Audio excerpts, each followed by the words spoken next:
my operator is usually in charge of anything 5 to 20 seconds in a match, and I'm in charge of anything 20 seconds and after that.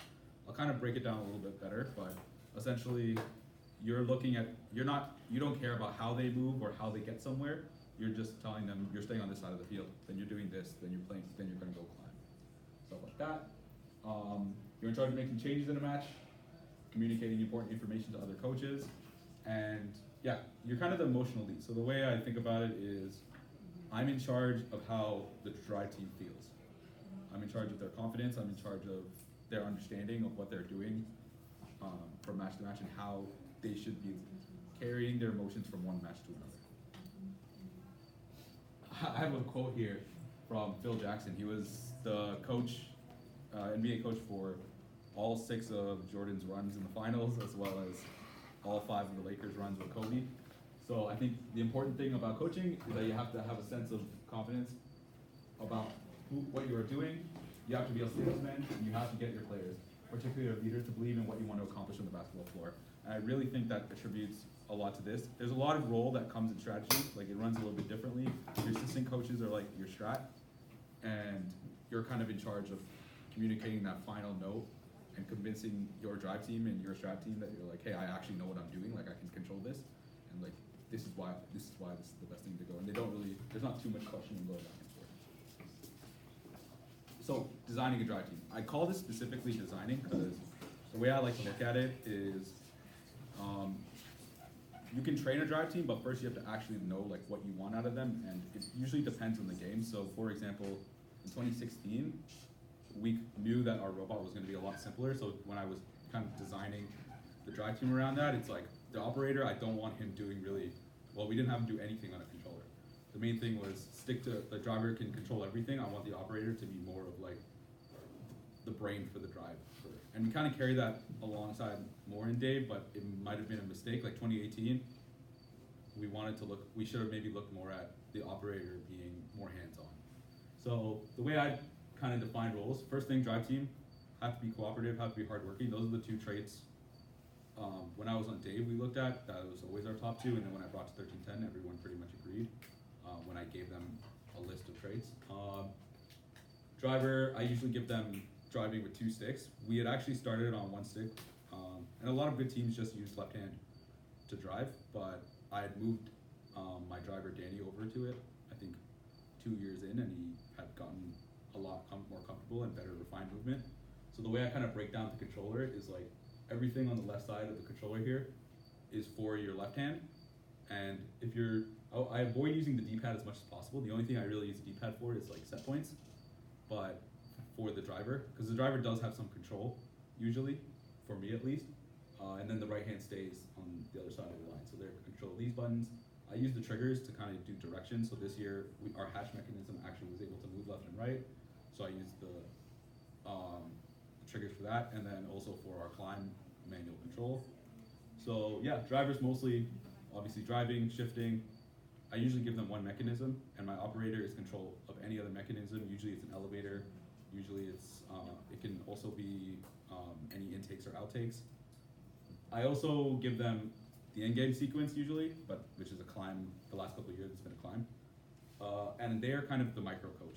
So the way I do it is like, I teach the operator how to coach. My operator this year actually coaches synchronized swimming on her free time, so she's really used to like telling people what to do. So when it comes to driver, it was kind of it was easy. She kind of runs like a drill sergeant.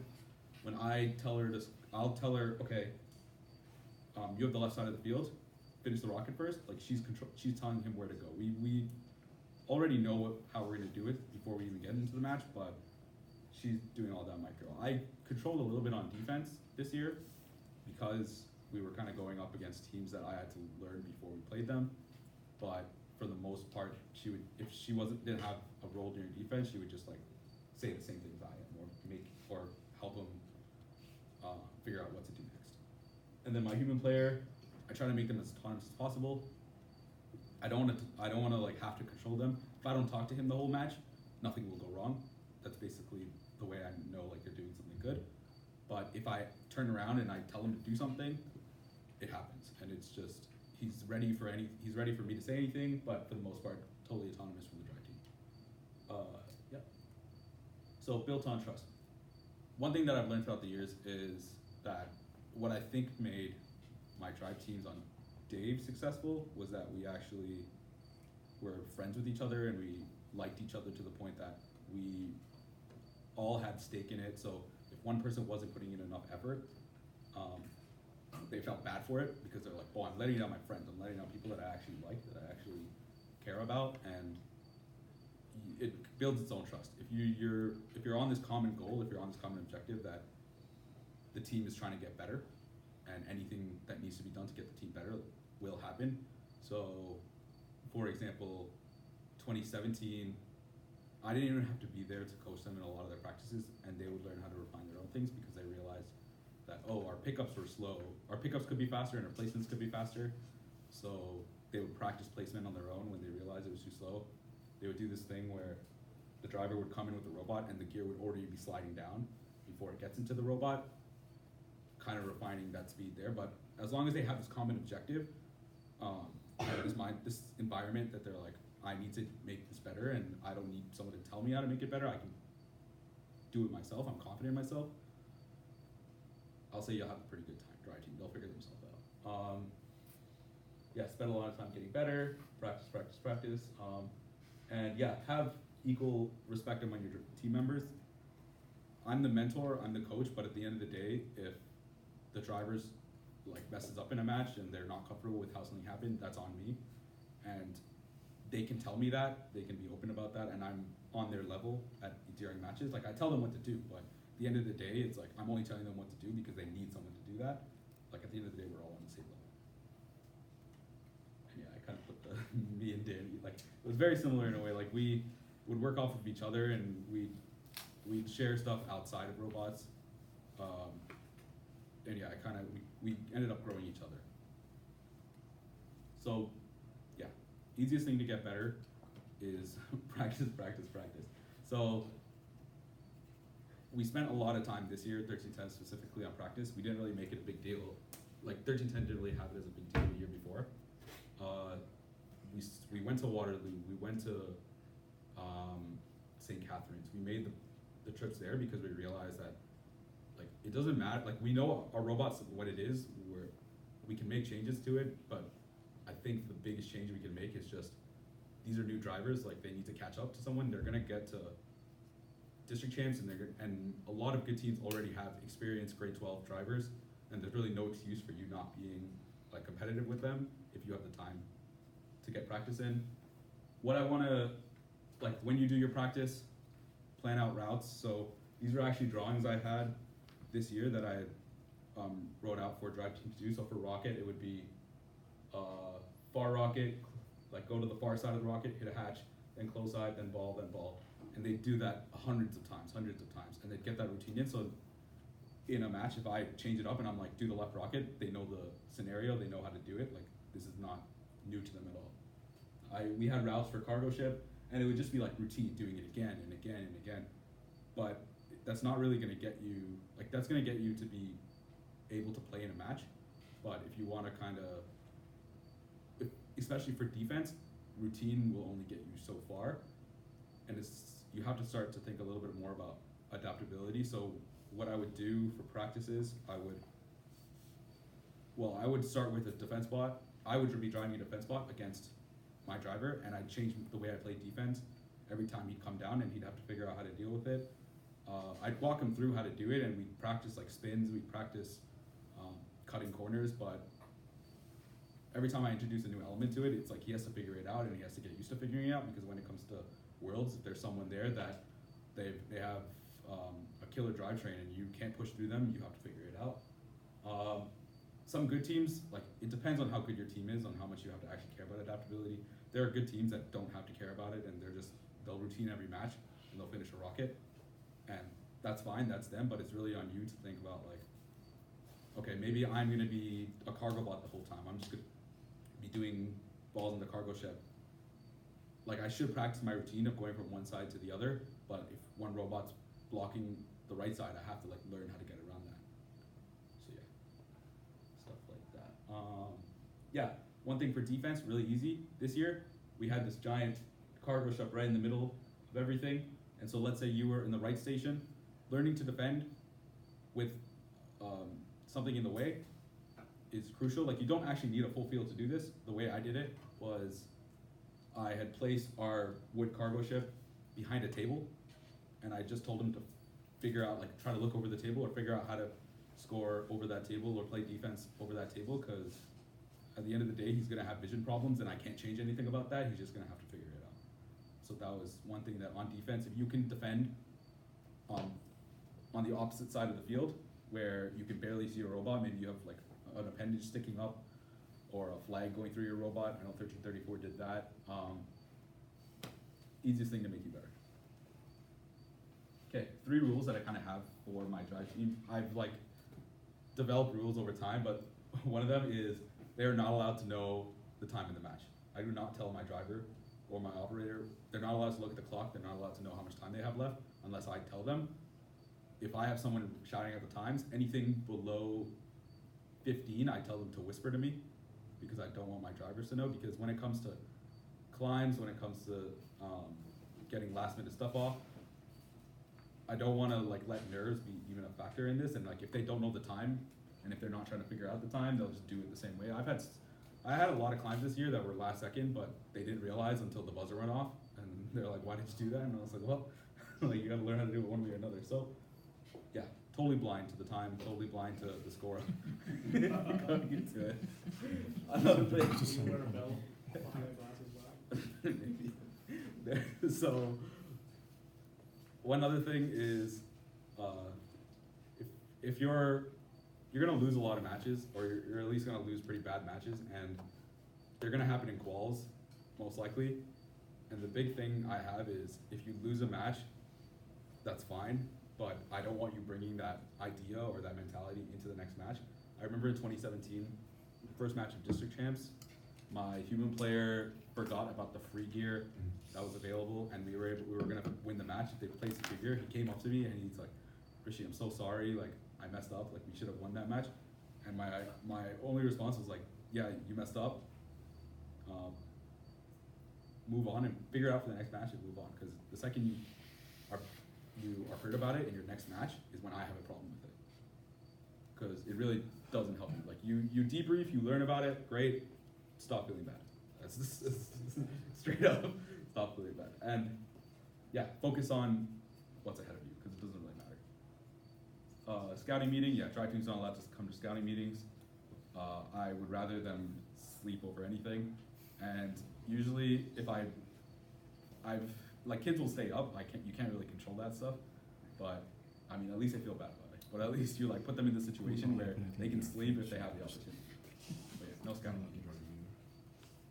So, you have your drive team all set. They're ready. You're all friends now. You're a group together. You can see my technician in the Jays jersey. You built a good robot. You're solid. You've practiced and you've reviewed all the video for your thing, and you've made some changes. You have a championship drive team. Good job. But really, you're prepared for like going into events, and kind of whatever hits you, you have a system to deal with it. You don't have to practice everything, but you at least know like whose responsibility is what and how to handle those situations. First match coaching. Okay. So for anyone who doesn't know, this is 1241's old coach. He coached for 5 years. This was in grade 6. I had permission to use this picture. I didn't just finesse it like that. But yeah. First match coaching. So you're new to being on drive team. You have no idea what to do.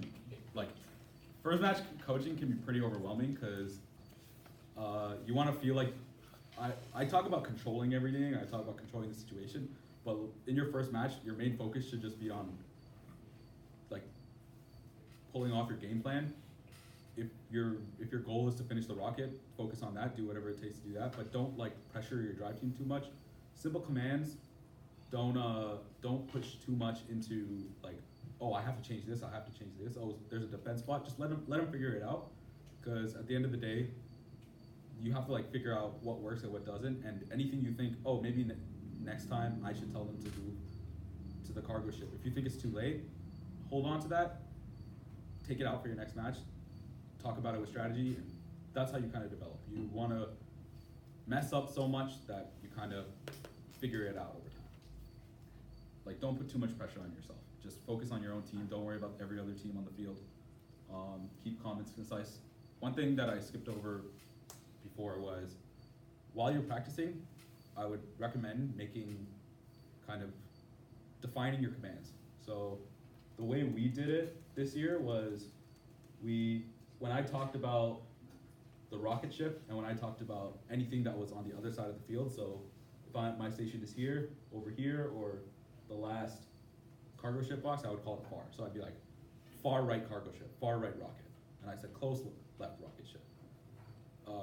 Defining those words can be easy because, like, it's in stressful situations, you just want to have something that you can go to. And it really, like, it's like, okay, I say far, they know exactly what I'm talking about. There's nothing about like, oh, when you say far, are we in the right station? Does that mean left? It's like, no, you've already defined that role during practice. Defense on Einstein, the thing I had was, if I had any time where they were moving side by side and not letting the robot enter a zone or leave a zone, I just said, don't let him leave. Even if they were entering, it's don't let him leave. It's like, okay, I know how I'm supposed to play defense now. I put checkpoints on the field, far rocket, front rocket, like I made those commands so that it was easy to coach him during the thing. But we've worked with each other so much that it was part of the system. And I didn't define these in practice. I defined them before our first match. And it was an easy transition. Just through here. Okay, in-match coaching. So, biggest thing that rookie coaches, mistakes they make, and even experienced coaches, is don't get lost in the match. It's really easy to just stand there and watch your team do stuff and tell them what to do and say stuff that really doesn't matter. Like, if I tell my team to do the rocket, they do the far hatch, and I would say now close hatch. Like, they know that. I don't need to tell them that stuff. And it's really easy just to you're watching them, you're like, okay, they're doing good. But maybe on the other side of the field, your third bot died, but they didn't communicate that to you. It's like, great, that was on you to figure that stuff out. Don't get lost in the match. The way I do it is, even if I have nothing to do, if you ever see me coaching, you'll see me walking around a couple times. I'll look this way, I'll look this way. Sometimes I don't have anything to do, and that's all I'm doing. I'm not looking for anything, I'm just looking to find a problem, or looking to find an issue. You know what your team's doing well, look at what the other team is doing.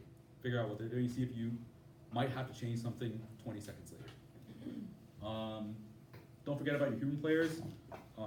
I've had multiple times where I've told my human player I'm going to tell him when to throw balls, and then I just never tell him to throw balls.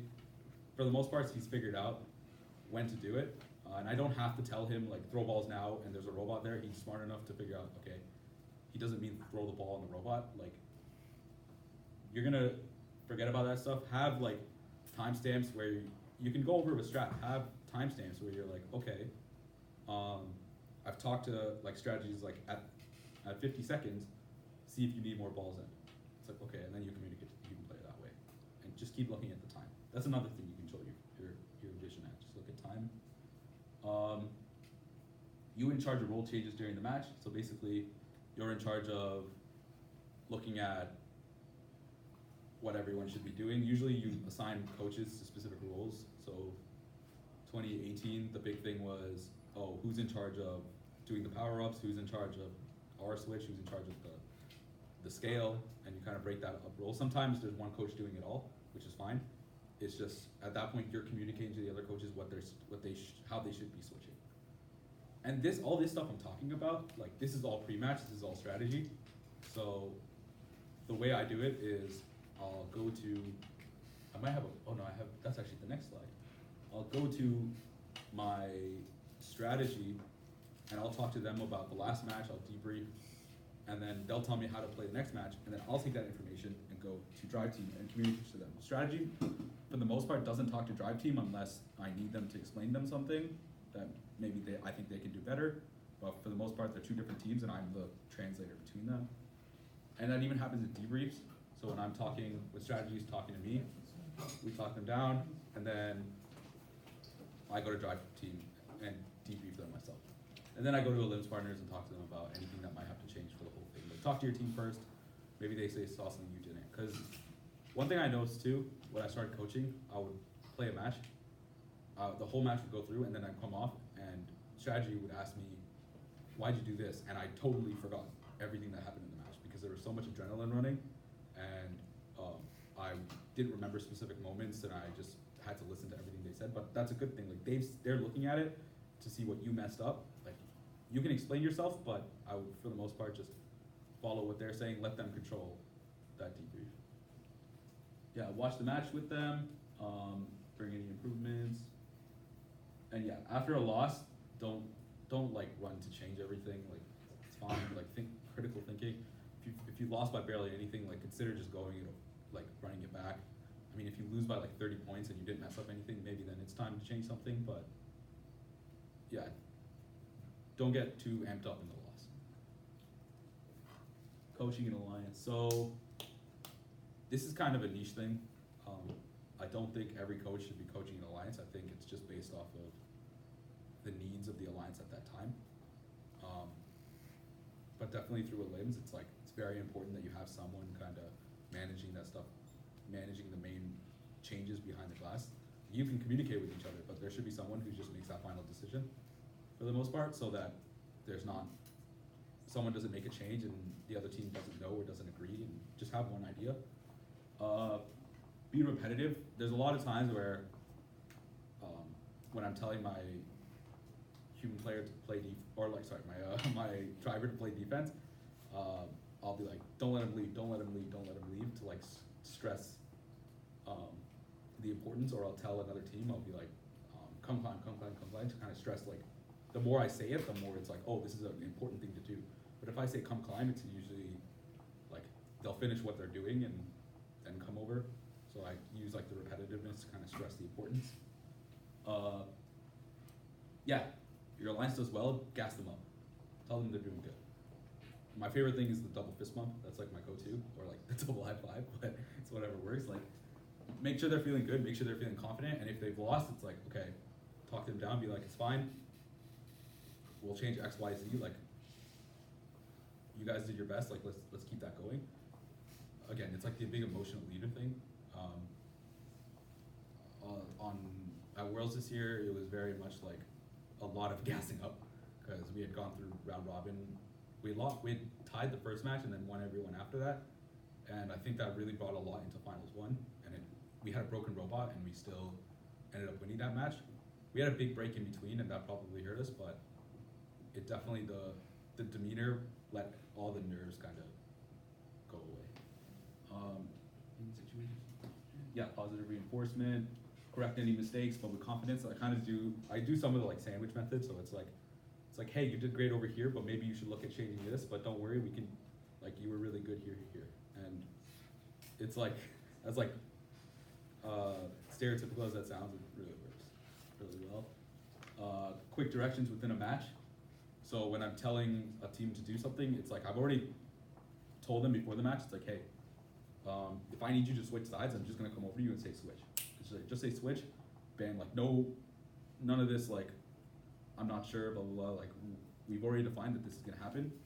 So quick direction, make it happen. And yeah, coordinate around your teams. And yeah, this is kind of repeating a lot of the stuff I said last time. The leadership role is really important in a drive team. Getting angry is obviously needed sometimes, and you'll see a lot in sports, for example. Coaches kind of blow up and get angry just to like kind of reinvigorate their team. And I think that's important, but I think, especially being a mentor and you're working with kids, it's probably not a good idea to like shout at kids when they mess up on drive team. It's probably better to just like talk them down. Sometimes if you're close enough with them, you can be a little more critical. I've definitely like grabbed Danny a couple times to get him out of like a funk because he gets really sad. But be nice. And be nice to your drivers, be nice to the alliance. Like, your alliance is on the same team as you. People forget that. Like, you always feel like, oh, they're against, like, when they mess up something, you're like, oh, this team is bad, they messed this up. It's like, you have to figure it out together. You have no other choice. You've already made your selection. Like, figure it out. I think one of the things that was just overly hard over the last couple of years was what we called the 1,000,000 to 1 shot Yeah. phenomenon in a game where, as you said, like just in the last session when you're planning your wiring and your electrical work and having someone in like the flukiest of chances having their breaker get bumped Yep. or whatever. I mean, these are circumstances so far beyond any possibility of even, you know, all the testing you've done. This has never been an issue. Or what was also discovered a few years ago with the breakers is that if you didn't really push it down hard enough, just a hard jar can sometimes get them to we had that partly pop off as well. And just in the tail end of that round, to, you know, control the outlet. It's, I have that coming up later, but I have like, dealing with a broken robot. I say that's one of those situations where controlling the kids' emotions and kind of understanding, like, they feel bad because they're like, oh, maybe the technician was in charge of that stuff, but it's the best situation, I guess, for Drive Team in the sense of like, look, you played well, this stuff happens, like, it just won't happen again and we'll win the next match. So it's keeping that, like, don't worry, like, that was a free chance, like, maybe blowing up the statistical anomaly than it actually is, but like, giving that whole, like, yeah, it's not gonna happen again, don't worry about it. We had our climb worked we never missed a climb throughout until finals 1 of our field, and then because the leg stopped and we were like, don't worry, it's a freak accident, it won't happen again, and it actually happened again in finals 2 of Einstein, but like, it's one of those situations where no one thought about it after that.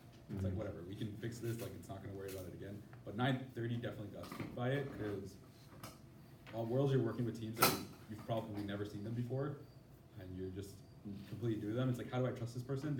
What if their robot's just breaking all the time? Yeah, it's just reiterating that it's like, this has never happened before. Like, don't worry. Like, we play our plan. We won. We're in finals, and we played 4 matches before this that we won. Like, what's another one?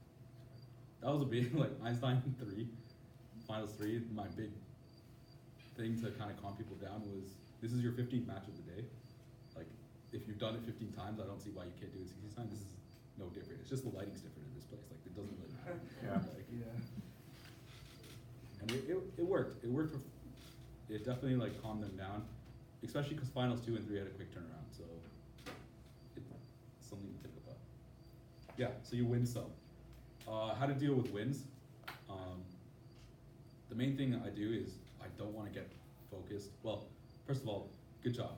Hype your team up, tell them you're doing a good job, but don't get too hyped up in a win, especially when it comes to a series win in the first match, because I can tell you that a first match win, I think I've won 4 out of 7 of the finals that I won the first match, which means I lost 3 of them. So, like, it's gonna happen. Don't get too hyped up in it. Stay focused, because a lot of people get comfortable after they win their first match. So I have this one thing that if you see in 2017, or even before the finals 1 come up and everyone starts cheering, I was like, stop, like, let's stay focused. Like, I don't want you to get too into this. Yeah, feed off that win though. Tell them how amazing they are. Usually finals 2s are the best times to have huddles, whether you win or lose, because that could be the last match that you play, and you kind of want the best out of them at that moment. And so if you've won, just like feed off of that. Just be like, we're the better alliance, blah blah blah. That was like the go-to line of mine, even though we weren't sometimes. But yeah, don't let a win distract you. And still, you do your system checks. Still do your strategy plans. If you lose, again, focus. But main thing is, like, people don't remember wins that well, like losses that badly, unless they're like critical losses. Like, I had one recently that was pretty big. But, like, other than that, like, people don't really remember that stuff. For example, 2018, everyone remembers 2018 as the whole, like, oh, you won Waterloo, like, you pulled off this crazy win, like, you were good job strategy. That was the finals of Waterloo was the last playoff series we actually won that year. We never won a playoff series after that, but no one remembers that. Everyone thinks, like, 2018, we had such a phenomenal season. But but yeah, no one remembers. Close losses. Focus on your plan. Like maybe it was good enough. Maybe you just have to change small things. Lose by big. Maybe then it's time to do a wild change. But that doesn't necessarily mean it's a better change. But it might be worth it if the first one didn't work at all. Yeah. Would you recommend wild changes if you lose by a large margin, let's say more than once? More than once? Yeah. It depends. Like if the value of it is, if you really don't have confidence in that original plan, or you think like it's less likely, then I would say it's probably worth it. It is case by case, but in 2015, for example, Windsor, I was with 1325, and we did our normal run, and we lost by a lot, and we were not going to win that series, most likely, unless something happened. So we changed it up, and we did this weird thing where I would take 3 totes. For anyone who doesn't remember 2015, the way it was like you had these giant totes, and you just had to make stacks of them over and over and over again. And we were making stacks individually, but we decided, but Dave couldn't make 6 stacks at the time. 6 was the maximum you could do. So what we decided, Dave will do 3, 1325 will do 3, and we'll just cycle that. We actually got more stacks out. We didn't win, but it was definitely like a change that was kind of looked at like, this is crazy. But at that point, we had nothing to lose, because we were gonna lose if we went with the old mix, most likely. Yeah, huddle speeches after losses are usually good. You're focused on morale, you're not focused on the plan, but I usually get teams to, if I'm working with a team that I'm not 100% confident in if they understand the plan, I will tell them to tell me the plan. That way they kind of walk it through with them, and I'll make the correct changes. If I'm confident in them, I usually just like shout it at them in the huddle, and it just helps with the hype, but yeah, I don't have to have them telling me. If you lose an event, and it's a pretty bad loss, I would say the best thing to do as a coach is to kind of stay with your drive team, especially if they're very emotional. You kind of want to be that support system even when they're losing, and I've definitely grown closer with a lot of drive teams after big losses, and we've gone into the next event learning from that, and like the emotions you bring the emotions together, so you can be with them even when they're sad. And yeah, mob losses don't last. And yeah, the other picture.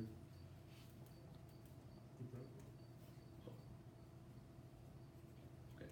Other picture here is, yeah, ISAT finals. Yeah, broken robot, what do?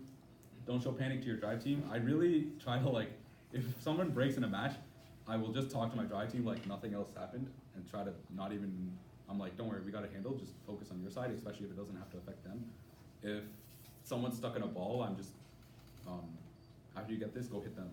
And because the other team will probably be panicking, they're just like, please come hit us, come hit us. It's like, okay, be that translator again. Calm is always better than irate. Communicate issues with coaches, stay calm, and usually if you break your robot, the best thing to do is to switch on defense. But you have to remember that, especially for this year, you're only allowed 1 defender on that side. So it's communicating to that coach to come back so that you can take that role, and then helping them decide what they're gonna do when they get back. I actually have an example here of a match where this actually happened. So this was at Worlds. This year, we had a match with 33 Bs and 69-77. So the plan was basically, Bs try to finish a rocket, but most likely they're gonna get defended, so don't worry about it. Just get as many off. I'll take the left side, you take the right side. Pretty like simple plan.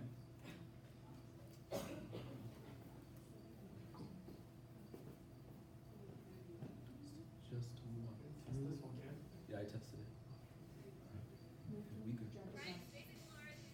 It's a little soft, but basically 1310 here, 33 here. This auto actually took us like 20 minutes to set up because we couldn't agree on what to do. But luckily, B's coach is like friends with everyone in Michigan, so they let us do whatever we wanted.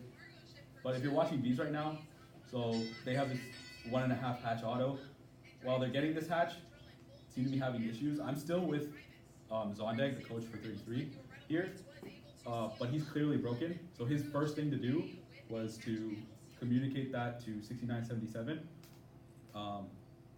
He was maybe he was kind of loud with it. He stressed to them the importance of them getting back with his volume, so he was like 69.77, come back, we're going on defense. He was really hyped about it. Like, but they didn't know why. They just came back. They just listened because they could sense the panic in his voice. And he went over, and then I took them over. I was just like, so you see here, they're trying to like fix their elevator. It's gone. The second they cut the line, they go over, and I just tell them to stay on the right side, do any hatch they can. Ended up happening is like, yeah. I It's like, didn't. hey man, after this, just go bump up. 33. I didn't worry about their defense. I like trust 33 in their defensive ability, but and I just stuck to my own thing. But the main thing was I communicated to drive team. I was like, don't worry about it. Just do what you got to do. Like, because it did not affect anything they did at all. But the panic probably would make them think that they have to work a little bit faster. But it's like, no, don't worry about it. We ended up winning this match by a climb, I believe, by 6 points. So, yeah. I can't do it on this. Okay, I have a little bit on clutch calls. So, again, a very niche thing, but a lot of times when it comes to like these time-sensitive decisions and making decisions at the end of the match, 100%, like majority of these things are planned. So I will go to strat and they'll be like, listen, if the score differential is less than 12 points, feel free to go for a level 2 instead of a level 3 and maybe like play a little safer on climb, or maybe, oh, you have to get that extra ball. Watch out because it's going to be a close score between these two alliances. Usually your strat's breaking that stuff down, but it actually carries a lot on that. It's really hard to look at a situation and realize, oh, I didn't expect us to be this close, and then try to make a decision out of that, because we'll plan it so we know what spots on the field are open if we need something. Like, let's say we need a last second ball, it's like, okay, you're gonna have the right cargo ship open, just take a ball and put it in there if you need it. And the planning like helps a lot with making these decisions. But yeah, the coach gets all the clout for it. So it's a little bit misbalanced. Yeah, keep it simple with like, if this happens and this happens, like don't make it too complicated. And then figure out how long you have to make this decision. If I need to know whether it's gonna be close, maybe I should be looking at 45 seconds in, but I have to make the decision at 20. So you start like thinking about it before that, and don't just go into it right away. I have a little bit of a case situation with this. So back in 2017, Einstein, it was, so team 1241 had a Duvishin. He's a coach, he was a coach, he was the kid on the last slide. He coached them for 5 years, and they were on Einstein facing an alliance. It was like 125, 56, 87. Pretty good offensive team, but they were a little lacking in gears. So their strategy actually had told Thu that it's like, okay, you might have a situation where they're finishing their gears. So the way this game works, sorry, just to backtrack, if you had completed the airship and put in enough gears, the last gear was technically worth 140 points. So if you scored that gear, your score skyrocketed from, it was around 350 to close to 500. So he was prepared. He was like, they're gonna get really close to the margin of finishing these gears. So if you see the opportunity to stop the last gear, go for it. Like, forfeit your climb. The climb's worth 50 points. If you stop the 140 gear, it's well worth. And he actually pulled it off.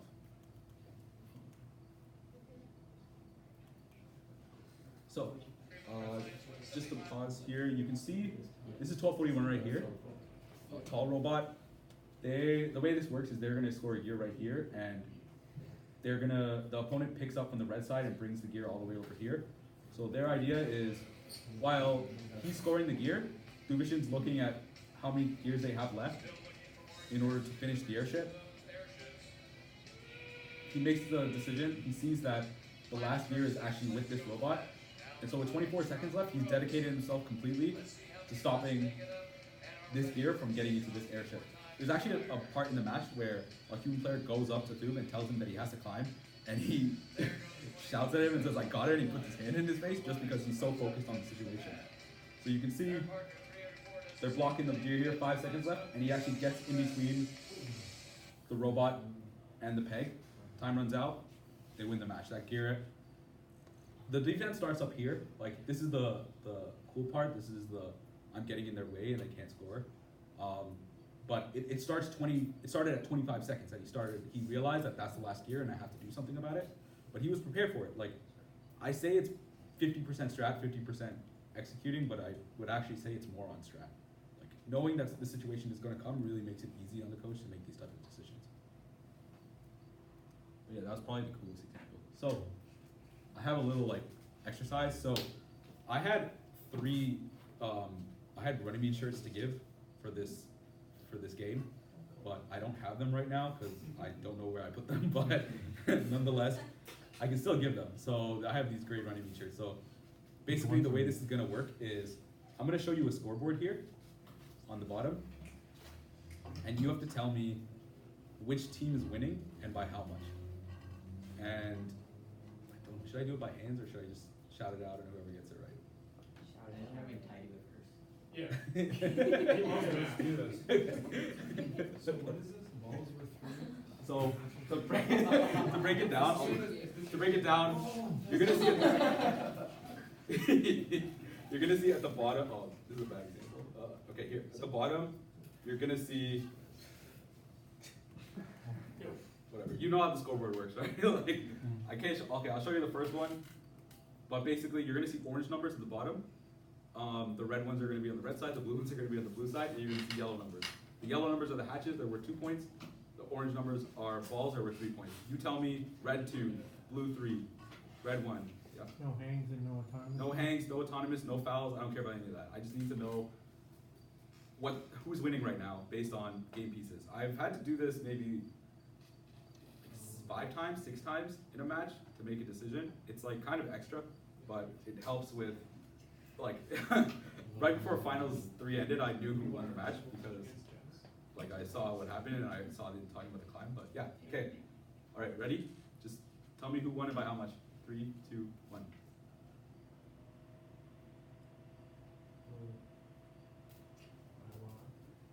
Yeah, I can't even see the other rockets. Yeah. Move over. No, it's No, just it's cut off on the screen. Red by 2. Red by 2. Anything else?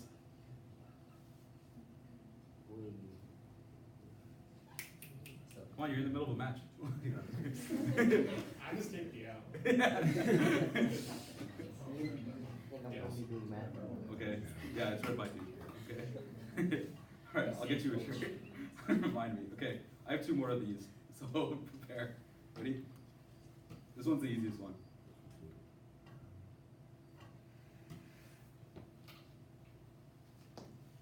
Blue by 2. Blue 2. Yeah, I'll give it to him. Yeah. Yeah. Blue by 2. Okay, last one. Einstein. Tie. Blue, It's blue by 1 blue by card. 3. Blue by 3, yeah, blue 3. You said blue on cargo. I didn't. I said blue by 1 card. Oh, 1 cargo. Yeah, I'll give it to him. You 2 already have one, so. Okay, cool. Okay, remind me to get you a shirt. Okay, because I didn't bring it. Doesn't matter. Okay. So before I go into finals 3, is there any questions, anything that people want to talk about before? The only thing I through the presentation I was curious about is as a coach, not so much on this one, but on Power Up, the penalties became a lot of the deciding factor. Yes. Actually, even forcing the penalty on the opposing team became a bit of a strategy. Yes. And that was certainly about blocking and that kind of stuff. It's penalty because it's contact. A win is a win is a win. Okay. But as a coach and that kind of stuff, do you find that an earned win? No, this is a hard question to put forward. Is an earned win an easier celebration than a forced penalty win against the other team? So you're not winning on your own merit unless you're thinking that your strategy is your strategy to force a penalty upon the other people. So I think there are degrees to it. So like degrees of sketchiness in terms of how much you're gonna force a foul versus. But I'll say that if someone is, let's say Power Up, they're hanging out in your null zone, Taking advantage of that, I think, is actually something in itself, Yeah. because knowing that maybe taking an extra second to get that thing instead of doing a climb, I think is definitely worth it. But yeah, if you're forcing someone into a zone, there can be a little sketchiness with that. I would say if you're doing something like that, it's probably figured out in strategy and you've already made that decision, whether it's you're willing to do it or not. And you should be having that decision. Like a coach obviously shouldn't be making that decision in the middle of a match that I'm gonna use another robot to force them into a zone or something like that. It's something that you should have that discussion. Yeah, as we say with this game, there's a good chance that you're gonna be working with them at some later time, so you obviously don't want that. It's like if a robot dies, like next to the Yeah. loading station, and every time you go to the load station, you give them a bump. Yeah. And next thing you know, it's 100 points of penalties because Yeah. you were deliberately bumping them, like that kind of stuff. But it's nothing personal ever. When you're doing that if a team dies and they're in all zones and I'm taking advantage of that, it's not anything about them. Yeah. It's more just I'm trying to win the match and usually people understand that, or at least Yeah. people that work with the coaches. God knows in basketball, we don't see any forced penalties, No. right? Well, yeah, exactly. In 2017, I don't mean to expose Lou too much, but in 2017, when I was on Einstein with Dave and we had our match against 2056 and 1241, Duvishin had come up to me and he's like, "Hey, just so you know, I'm gonna try to get 2 fouls. Like there's nothing about you guys. Like I'm glad that you guys are here, but I need the point to count." I told him, "Yeah, that's fine, but I'm not gonna give you 2 fouls at the same time." He ended up getting one of them, and he got to his 500-point score, but then, yeah, it didn't end up working out.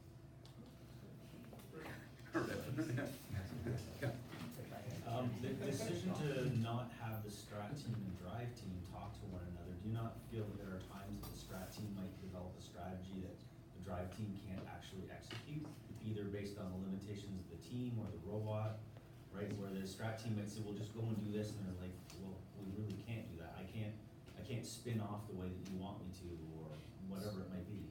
I would usually put that though on the coach to make that decision on whether he or she is confident in their drive team being able to do something. So, like for example, when I'm talking to another team, before I send a team to go on the other side of the field, the opposite side, I have to make sure that they're comfortable with it, because usually the panic of being over there or the risk of getting a foul is not worth actually putting them there. So as a coach, I should be aware of like what my drive team is comfortable with and what they're uncomfortable with. The main thing though this year was I had a logo bot and I wasn't gonna I got literally 0. I can't get a rocket no matter what I do. So the main thing was being able to adapt and being able to move around stuff, and obviously having the defense ability later. So for my sake, it was you guys have to figure out whatever I give you. It's just. And if it doesn't work, it doesn't work.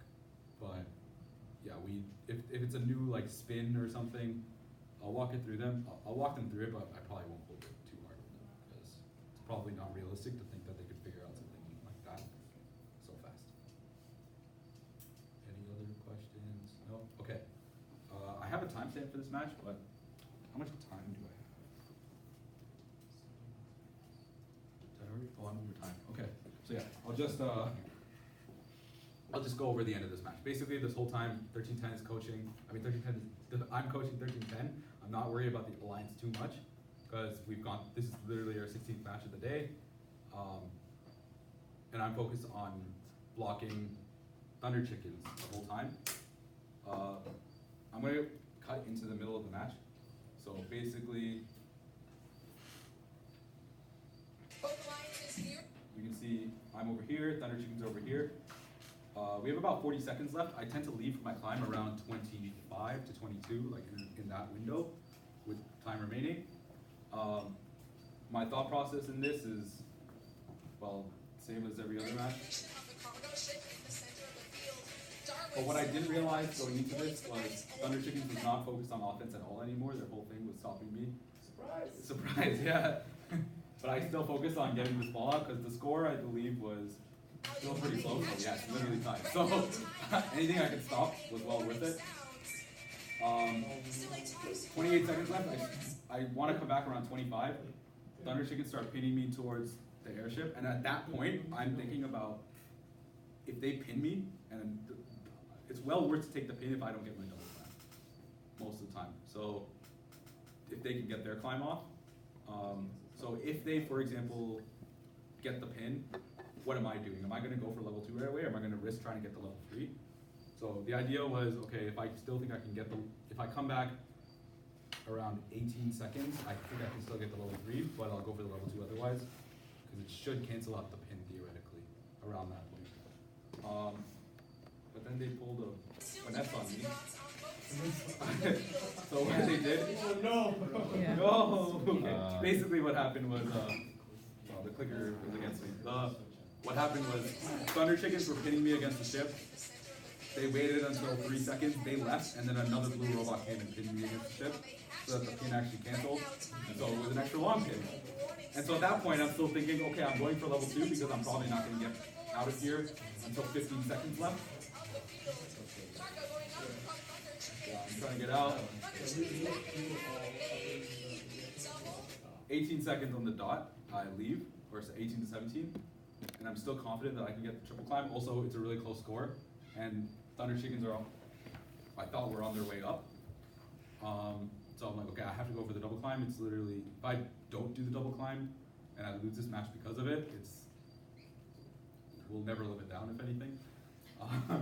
But I wasn't really thinking that at that point. I'm just like, I can get it. But the idea I had was, when you get up there, do a turn and do, the way we do it is we go up on the level, we turn around and we adjust ourselves to get as back as possible. We do around 3 turns. I told them just do the one to back up and then center yourself. So only do one because we're not gonna have time for any more, and I need 9:30 to come up right away. So we come up, Thunder Chickens actually fall over, which I actually didn't know that. So I'm coming up here, I tell them to do a turn right away and just go up.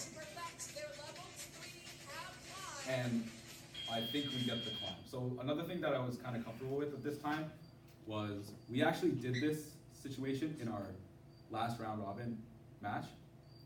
The way they counted it was 13-10 was 12 points and 9:30 was 6 points. So I was like, okay, if I mess it up again, the worst I lose is 6 points. So. Sorry, their plate is still making contact with. Oh no, it's not. It's up. It's up, Yeah, yeah. yeah, yeah. It's their bumpers. They have control over it, so they're able to pull it up, luckily. But yeah, the way they had counted in a previous match, 9:30 is under the Oh, I see. level Yeah, 3. yeah. So they get 6, I get 12. If we split up and do level 2 and level 3, I get 6, they get 12. It's the same thing. It's well worth doing this, especially if I think I can get them up there. But yeah, they ended up not doing that. They ended up counting both of us as 6 because we're supported by them, which was the way I thought it should have been called originally. But yeah, it's a little bit weird. But yeah. Did you think about drawing like the rocket foul at the end of the match? Because you had the other blue robot quite close to the rocket. Yeah. When I was watching the match, on There's the bus no back points then- for the rocket. Remember? Remember? It's only RP. Yeah, that's right. Yeah, Shazzy didn't got you dirty. Not that dirty. But yeah, This is the last. it might have been, but yeah. That's pretty much it. Thought process was just stay on one robot because I didn't really have to care about anything else. But yeah, any other questions?